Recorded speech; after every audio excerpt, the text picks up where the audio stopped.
Bismillahirrahmanirrahim. Assalamualaikum warahmatullahi wabarakatuh. Waalaikumsalam warahmatullahi wabarakatuh. Alhamdulillahi wa kafa, wassalatu wassalamu ala nabiyyil mustafa wa ala alihi wa sahbihi ahli safa wal wafa, amma ba'du.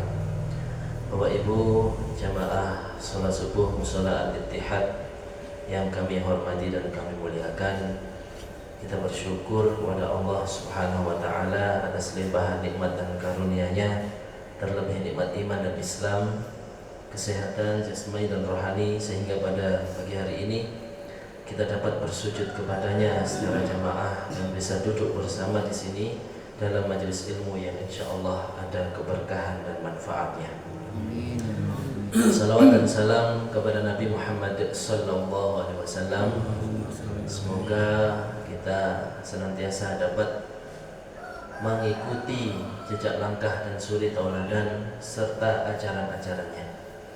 Termasuk ajaran yang sudah kita pelajari pada pertemuan sebelumnya adalah bagaimana bersabar dalam menjalankan perintah-perintah agama, dalam menjalankan ketetapan Allah Subhanahu wa taala. Dua hadis terakhir yang kita pelajari tentang orang yang diberi contoh oleh Rasulullah Muhammad SAW, yaitu mempertahankan iman dan Islam sampai mempertaruhkan nyawanya.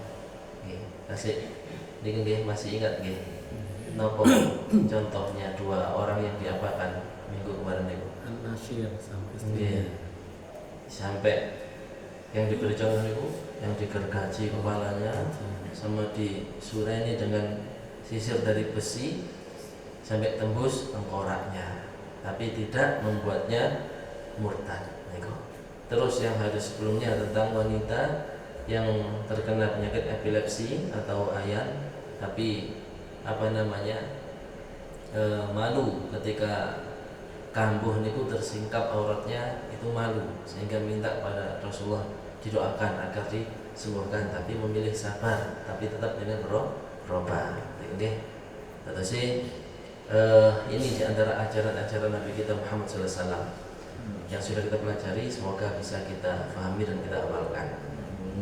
Kemudian pada pagi hari ini, Bapak Ibu yang dirahmati Allah Subhanahu wa taala, kita akan belajar satu hadis lagi tentang bagaimana agama Islam ini mengajarkan kita hakikat atau makna kehidupan dan hakikat kekuatan.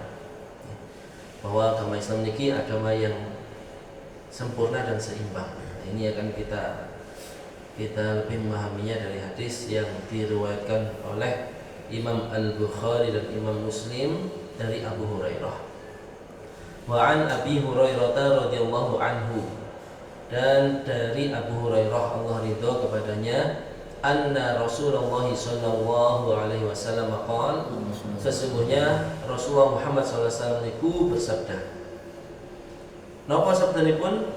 Laisa syadidu bis-sur'ati, innamas syadidul ladzi yamliku nafsahu 'indal ghadabi.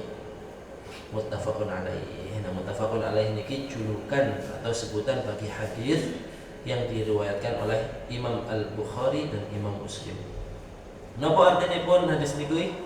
Laisa syadidu bis-sur'ati. Laisa niku artinya pun bukanlah, bukanlah asyadid. Syadid dari kata-kata syiddah. Kalau kita mau Al-Quran ada yang tanda baca seperti huruf W niku tasydid atau syiddah. Napa bacanya gimana, Boy? Biasa napa ada tekanan? Tekanan dengan kuat, katanya. Misal kita baca Ar-Rahmanir Rahim, betul apa salah? Salah, ya betul. Ar-Rahmanir Rahim, ada tekanan dengan kuat. Nah, itu kata-kata syiddah atau tasydid. Nah, syadid itu orang yang kuat. Orang yang kuat disebut syadid. Kalau kita baca Al-Quran sering dengar syadidul iqab, innallaha syadidul iqab. Sesungguhnya Allah sangat kuat, sangat keras hukumannya. Nah, syadid ini orang, sebutan bagi orang yang kuat, bisur'ati, dengan kekuatan fisik. Surah itu kalau dalam tradisi Arab dulu, non sewu, gulat. Arab gulat ya. Gulat itu. No, Bapak Ibu. Duel. No, kalau sekarang smackdown mungkin ya. Atau boxing. Wis ngoten niku modele. Sabung. Fighting. Bukanlah orang yang kuat itu yang menangan ketika gulat. Makna sederhananya gitu. Kalau kita sederhanakan artinya adalah bukanlah orang yang kuat itu yang menangan gulat. Karena apa? Dulu di zaman jahiliyah itu pemahamannya. Umar bin Khattab itu menangan kalau gulat, mesti diwedeni, ditakuti oleh semua orang karena apa? Kadung gulat itu ada turnamennya, ada ringnya nih di Arab jahiliyah itu. Dan memang orang yang surung-surungan, banting-bantingan itu surah. Islam datang membawakan ajaran yang luar biasa, dikatakan bukanlah orang yang kuat itu yang seperti itu. Bukanlah orang yang kuat itu yang menangan gulat, yang menangan fighting, yang menangan boxing, yang menangan kalau pas tukaran. Ngoten niku. Nggih. Yang antem-anteman. Innamasyadid. Namun sesungguhnya orang yang kuat itu alladzi yamliku nafsahu indal ghadabi, yaitu orang yang bisa yamliku, malaka yamliku, menguasai. Kita sering baca dalam surat Al-Fatihah, maliki yaumiddin.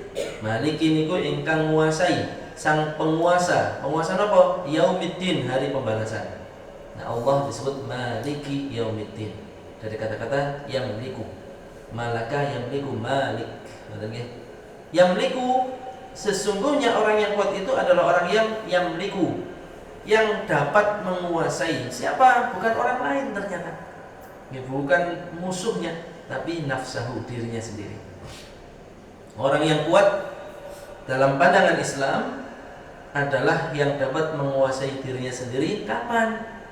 Indal ghadabi, ketika tersulut emosi, ketika ada amarah yang sedang membara dalam dirinya. Cara ngoten, untuk marah itu sebenarnya bisa, dan kita tidak mungkin Bapak Ibu nggak ada emosi, nggak ada nopo niku panas, nopo niku emosi ini marahnya itu pasti ada, tidak mungkin tidak ada. Itulah kenapa yang disebut kuat adalah bisa mengendalikan itu, bisa mengendalikan nopo niku emosinya, mengendalikan amarahnya ketika tersulut suatu emosi. Nah, itulah kenapa di dalam hadis yang lain itu ada yang disabdakan oleh Nabi kita Muhammad SAW, la taghdab wa lakal jannah. Janganlah kamu marah, maka bagimu surga. Niki kula maos hadisnya tadi kula damel kula piyambak di sini. Soalnya kula kadang sering baca hadis niku kali anak kula kan di sekolahnya diajarkan. Ayah, la taghdab wa lakal jannah. Janganlah kamu marah, maka bagimu surga. Ya Allah. Memang kita nggak mungkin tidak diuji oleh Allah dengan amarah. Siapapun dimanapun pasti ada rasa tersulut emosi. Dimanapun dengan sebab apapun sangat mudah setan itu nyebul amarah kita biar marah di lalu lintas misal. Kadang lampu baru hijau, tet langsung klakson muni kabeh. Nggak sabar. Ngerti kan kadang ada orang kalau mobil ada yang handbrake kan perlu waktu. Wah, tintin orang gak mari. Sampai tintinnya rusak loh. Kalau belum waktu jalannya nggak akan jalan. Kenapa harus menuruti emosi itu? Tapi itulah memang manusia. Darah itu mudah membara karena setan itu mengganggu atau membisiki manusia itu lebih cepat daripada aliran darah. Itulah kenapa kita penting bagi kita sering-sering baca a'udzubillahi minasyaitonirrajim. Rasulullah SAW itu mengajarkan kita ta'awud, meminta perlindungan kepada Allah dari godaan setan. Itu tidak hanya ketika baca Quran. Kita kan seringnya apa? A'udzubillahi minasyaitonirrajim. Bismillahirrahmanirrahim. Oh, Quran. A'udzubillahi. Rasulullah itu mau masuk rumah, mau apa, ta'awud dulu. Karena biar ketika di rumah itu tidak mudah diganggu setan sehingga tersulut emosi. Perkara-perkara sepele jadi besar antara suami istri misalnya. Perkara sepele sederhana jadi Masya Allah, gara-gara setan itu. Karena setan itu, prestasi setan yang paling tinggi adalah ketika berhasil membuat bertengkar suami istri. Ini kok prestasi setan. Nah ini berarti harus hati-hati. Mau masuk rumah kita awut, nggak usah banter-banter. Ngomong kaget. Mau masuk rumah, a'udzubillah, dikira sing nang jero omah setan. Bojone dikira setan, namanya kira setan. Bapak, kok mau setan, kok mau setan, kok mau ta'awud. Dalam hati aja. A'udzubillah minasyaitonirrajim. Ya Allah, jenengan lindungi kula dari godaan setan yang tertutup. Karena setan itu pengen keadaan rumah tangga, keadaan tempat kerja, keadaan nopo mawon iku iso rusak. Dan di antara kerusakan itu ketika semua orang emosi. Wis gak karu-karuan, ini opo wae iso pecah. Ngoten nggih. Itulah kenapa disebut dalam hadis ini luar biasa. Orang yang kuat sejati, kuat itu bukan yang bisa ngangkat barbel puluhan kilo. Nih, kalau ngangkat barbel 10 kilo, 20 kilo, itu juga dianggap kuat sama Islam. Itulah tadi di awal saya sampaikan, Islam agama yang seimbang, yang sempurna. Yang kuat fisik sangat dihargai dan dianjurkan dalam Islam, biar ibadah juga kuat. Tapi ada yang lebih istimewa dari itu, yaitu orang yang bisa menguasai diri ketika emosi. Itulah kenapa di sini ada di antara pelajaran yang disebutkan di hadis ini, taghyirul Islam. Taghyirul Islami li mafhumil quwwatil jahiliyyi ila makna khuluqiyyin wa ijtima'iyyin nabilin. Taghyir niku merubah. Sinten ingkang merubah? Al-Islam. Islam niku merubah napa? Li mafhumil quwwah al-jahili. Pengertian kuat di masa jahiliyah. Karena di masa jahiliyah semakin orang itu berotot dan kuat menang gulat, bisa merampok, bisa pokoknya bisa menganiaya orang, itulah orang kuat. Orang yang enggak kuat gulat, orang yang mudah ditindas itu orang lemah. Islam datang menghapuskan ajaran itu, pengertian itu dengan pengertian yang lebih mulia. Ila ma'nan khuluqiyyin, dirubah kepada makna yang lebih berkaitan dengan khuluq. Khuluq niku akhlak. Kalau tadi fisik, di zaman jahiliyah kekuatan itu tergantung fisik. Islam datang mengajarkan lebih sempurna, kekuatan fisik juga dianggap oleh Islam. Karena dalam hadis yang lain itu wal mu'minul qawiyyu ahabbu ila Allahi minal mu'minid dha'if. Orang yang beriman dan dia kuat secara fisik dan secara lahir batin kuat, itu lebih dicintai oleh Allah dibandingkan umat yang lemah. Katanya. Nah, di sini dirubah pemahamannya kepada makna yang lebih mulia sehingga bisa ijtima'iyyin nabil, sehingga bisa menghasilkan atau menumbuhkan atau menciptakan masyarakat yang lebih mulia. Ini ku orang menghargai, lebih bisa menahan emosi, tidak yang kuat secara fisik tidak menindas yang lebih lemah secara fisik, karena dia ngerti ternyata orang ini lebih kuat daripada aku. Karena orang ini tak lihat tidak pernah marah. Anak ibu tuh nih koyo opo, gak tahu marah. Berarti ini orang yang kuat. Kita belajar dari situ dan berusaha memperbaiki diri. Kemudian mujahadatun nafsi wa imtilaku zimamiha asyaddu min mujahadatil aduwi. Mujahadah niku berjuang, namanya niku mengalahkan, nggih. Jihad an-nafs, hawa nafsu atau diri kita. Wa imtilak zimamiha, dan juga bisa menguasai zimam, itu bisa diartikan ikatan. Kita bisa nyancang dengan kuat emosi kita, jiwa kita itu ternyata asyaddu, lebih berat, lebih abot dibandingkan berjihad melawan musuh yang secara nyata yaitu orang. Karena itu lebih mudah. Wah teman-teman, kalau misal diuji dengan adanya orang, misalnya bilang sebagai contoh, kita ada orang lewat di suatu jalan, terus ada orang yang begal misal, itu ketok musuh, coro, wes ayo duel gak popo, dengan mudah. Tapi kalau emosi kadang tidak semudah itu untuk melawan dan menahannya. Kemudian di sini pelajaran yang ketiga adalah al-ibti'ad atau al-ibti'ad anil ghadab, al-ibti'adu anil ghadab. Pelajaran yang harus kita ambil dari hadis ini adalah menjauhkan diri kita dari marah, marah, kecuali marah dalam membela agama. Itu kalau kita misal melihat Tuhan kita atau Allah dihina, Nabi kita dihina, Quran kita diinjak-injak, dibakar orang, terus kita dalam hati nggak ada merasa mau wangkel, itu ini salah. Jadi ada. Terus juga ada marah yang tujuannya mendidik tapi tidak boleh dengan fisik. Terus juga banyak larangan. Yang penting marah di sini bukan marah yang membabi buta dengan perkara yang remeh-temeh. Tapi kalau perlu pendidikan sesekali ditegur.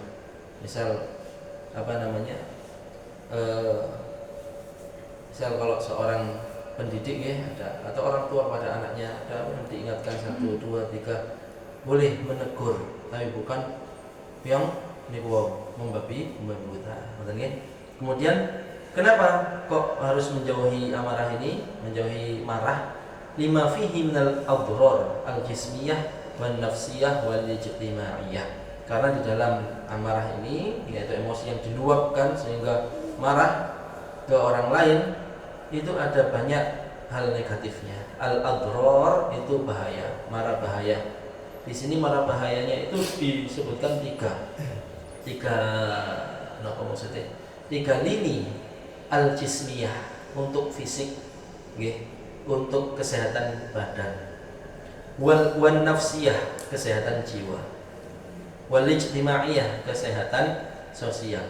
Bahaya sosial yang paling kecil kan kakak, kartu keluarga antara suami istri itu kalau ada amarah tidak enak, buatan ejo. Dan ada suatu kata dalam pepatah Arab itu, awwalul ghadabi jununun wa akhiruhu nadamun. Orang kalau pas marah, emosi meluap-luap, itu dianggap junun, kegilaan, karena tidak sadar. Wa akhiruhu nadamun, dan akhirnya pasti menyesal. Mesti kalau kita marah-marah pasti ada sedikit penyesalan. Itulah kita ambil pelajaran, daripada menyesal mending dari awal kita tahan sebisa mungkin. Salah satu-satunya cara yang paling ampuh minta perlindungan kepada Allah. Karena apa?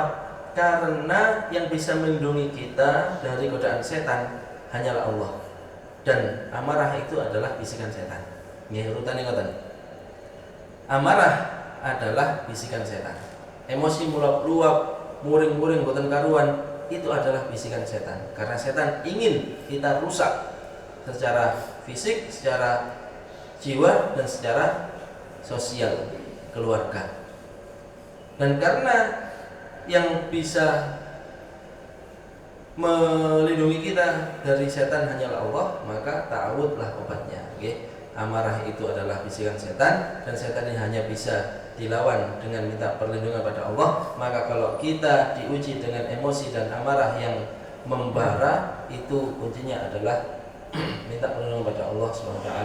Rasulullah SAW mengajarkan kita beberapa langkah juga selain ta'awud. Kalau pas marah, keadaan berdiri disuruh duduk. Kalau pas keadaan duduk disuruh berbaring, atau bisa dengan mengambil air wudhu. Kenapa? Karena setan itu terbuat dari api. Api itu bisa padam ketika diguyang banyu. Jadi bukan menunti setan yang diguyang buatan. Nyata ada dalam diri kita panas. Orang marah tuh emosi pasti panas rasanya. wudu. Rasulullah mengajarkan kita wudu. Dengan wudu itu insya Allah melunak otot-otot yang kobongan nih, panas artinya itu buat wudu insya Allah semakin dingin, bisa membantu. Kata saya itu beberapa tips untuk mengobati amarah yang membara dalam diri. Usikum wa nafsi. Niki terutama niku kula sampaikan hadis ini untuk diri saya sendiri terlebih dahulu, baru pada panjenengan sedanten. Mugi-mugi saged dipahami lan saged sareng-sareng mriki ngamalaken nggih. Supados rumah tangga dan lingkungan penuh dengan keharmonisan, bukan dengan amarah niku murka, sehingga keadaannya jauh ngoten nggih. Nggih, ngoten mawon kan saged mriki pelajari jeung menika. Wabillahi taufiq hidayah. Assalamualaikum warahmatullahi wabarakatuh.